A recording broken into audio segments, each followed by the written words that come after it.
So ito na nga, magandang umaga sa inyo lahat at Merry Christmas everyone. Ito po yung araw na bibili ako ng mga regalo para sa Christmas party, ganon. Inaasahan ko talaga makatanggap ako ng ganyang kalaking regalo na teddy bear, oo ganon. Siguro ang hirap talagang balutin yan, huy! Bumili ako ng mga regalo dyan sa may DCLE sa Uyanggo rin, opo.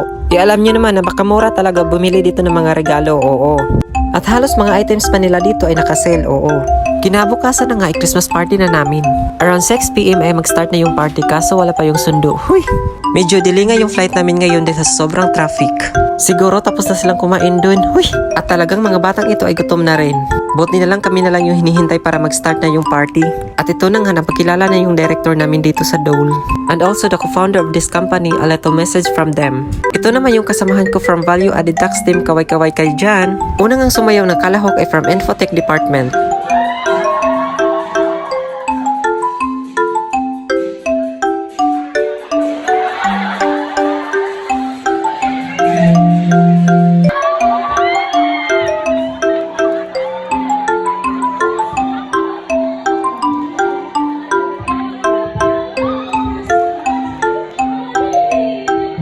Pangalawa namang sumayo na kalahok ay from Procurement Department.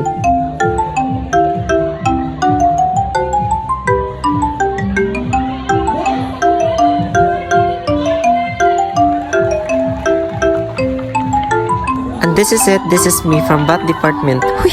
Yung muntikan mo na makalimutan yung steps mo dahil sobrang kaba. Huy!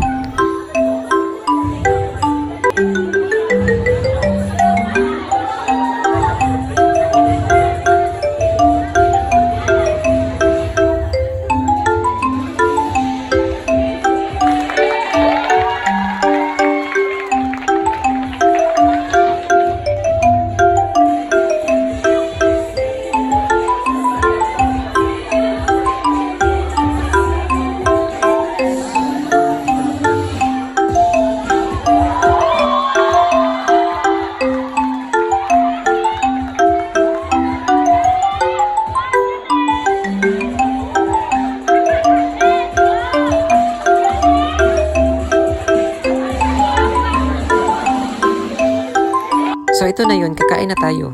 Itong buffet nila ay from Crust and Feelings. Sobrang napakasarap ng mga pagkain nila, oo. At syempre, wag talaga mahuli yung lechon, ganon. At talagang sagarin na natin tong kainan na to. Huy! Dahil sa panahon ngayon ay bihira lang tayo makakain ng lechon, ganon. Huy! At napakasarap talagang kumain pag marami. Ito naman po yung palitan ng kanilang mga regalo, oo. So yun lang, dahil nabitin kami sa Christmas party ay dumiretso na kami sa KTV, oo. Dahil walang katapusang party to, inom muna tayo. Huy! Siguro paborito ko na tong inumin, ganon. Huy! At dito na lang po muna, see you on my part 2. Bye!